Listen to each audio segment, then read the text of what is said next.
Hello, my darlings. Long time no see. It is like probably a few days into March now, if I'm correct. And I thought I'd jump on here, film a little video. There's been a lot going on. I am filming a vlog at the moment. I'm going to get back on my vlogging grind. But I felt that I wanted to change up the sort of reading wrap up TBR sort of moment. And I want to talk more holistically about things I've been liking throughout the month, things I read, everything, just a little bit of everything. So I thought I'd start this new little thing where I do like a monthly wrap up, just in general. And I will talk a bit more at length in the vlogs about what I'm reading per se and what I want to read. So I guess that'll be coming soon. I guess I'll talk a little bit about what I read in this as well, because I'm just going to talk about the books I enjoyed a lot this month. So yeah, I'm going to give you guys a few recommendations now that that's done of things I like this month. I had a busy month. I'm trying to work as much as I can because I'm going to Europe soon. So been working a lot, but I also had just a really fun month. I feel like there was so many things on. I went to Taylor Swift. I went to the Barossa to visit my godmother, and yeah, it's just been a busy time, but I've picked up some things. I've been enjoying some certain things, and yeah, I guess we can talk about them now. So I think I should start with, where should we start? I don't know if I should start with books, if I should start with clothes, where, what, who, how, I don't know. I guess we should talk about books. I'm going to start there. So first thing I really enjoyed this month was Francois Sagan's Bonjour TR. This was amazing. I feel I've seen a lot of people read this, and a lot of people I know really love this book, and I really wanted to get my hands on it. So when I saw it at the bookshop I was working at, I picked it up, and then it sat there for a while until I went to the Barossa, and I stayed with my godmother, who is very French, and she actually had a first edition of this. Crazy, which I'll throw a picture on the screen. But I really enjoyed looking at that, and I finished this just before I saw that.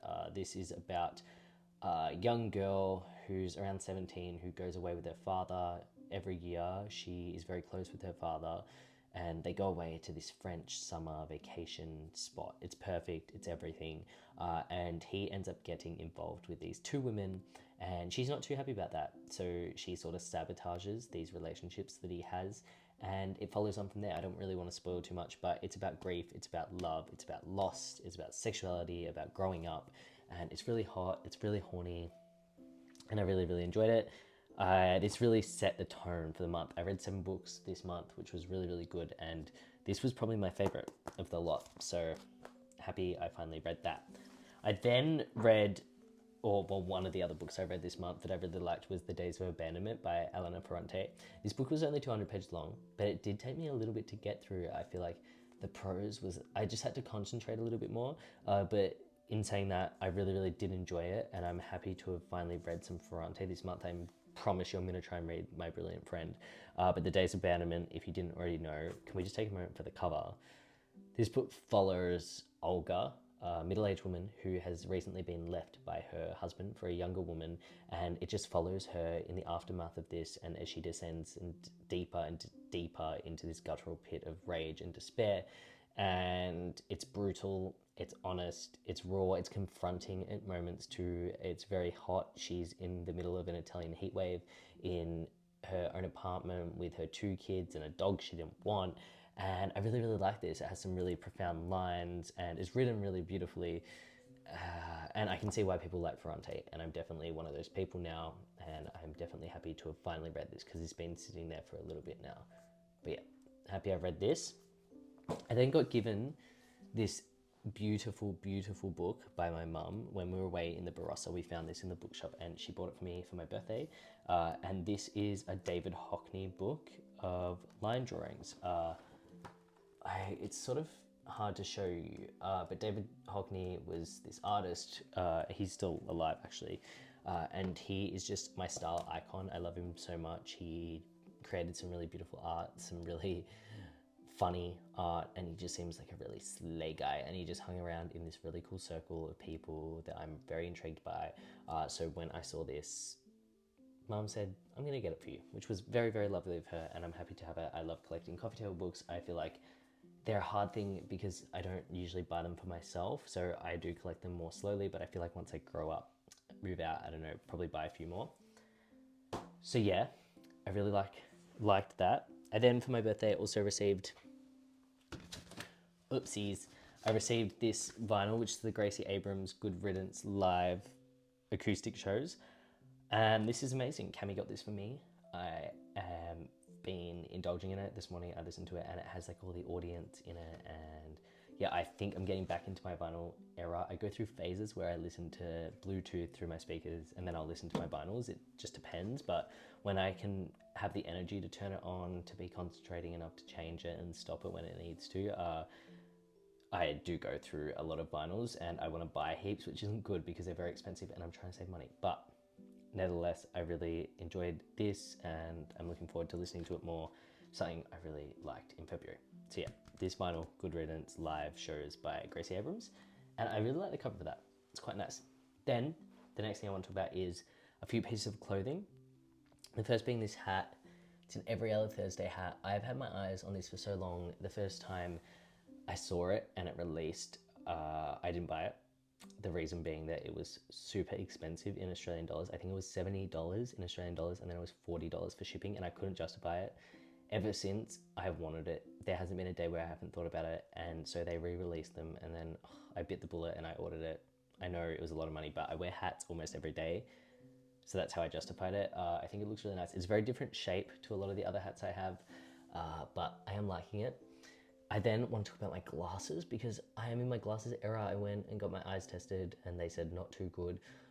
So I had to get some new glasses, and I did a really silly thing and I went to a different optometrist, which cost me a little bit more money because they didn't really take my private health insurance.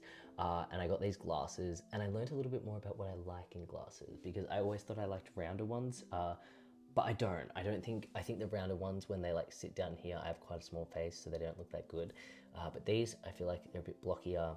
They're really leaning into this eclectic grandpa thing I've got going on, and I have been trying to wear them as much as I can. I'm getting better. I'm not there yet, but I am getting there. I guess we're just going to move down my body because things are going on. Next is this tattoo. This is an After Sun tattoo. It's going to be backwards. But another hand tattoo, I know, really naughty of me, but Cami and I had to do it. After Sun is my favorite movie ever. If you haven't, I'm going to recommend that right now. After Sun, go and watch it. It's got Paul Mescal in it. It's an independent film that follows this father who's very young and his daughter as they go away on an annual trip on her vacation. And it's through her lens. It's through a video camera, most of it. And you can see that her father is really struggling with depression.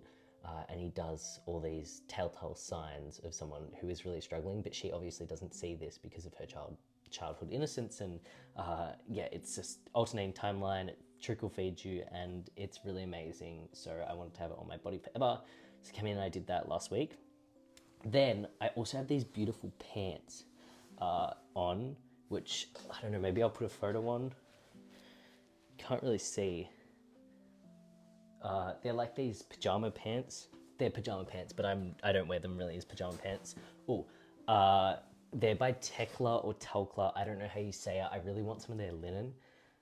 Had to go for the pants. Yeah, pink. I thought they'd be good for Europe. They're quite flowy, quite light. Fit in my backpack, and I've been obsessed with them. Today's actually the first day I've worn them, which is crazy because I've just been waiting for the right moment. But really happy with those. Happy I got them. And my final clothing recommendation is, okay, so my godmother was a concert pianist, and she has a lot of very eclectic friends, and one of them being an artist who is absolutely lovely, and they used to make these t-shirts.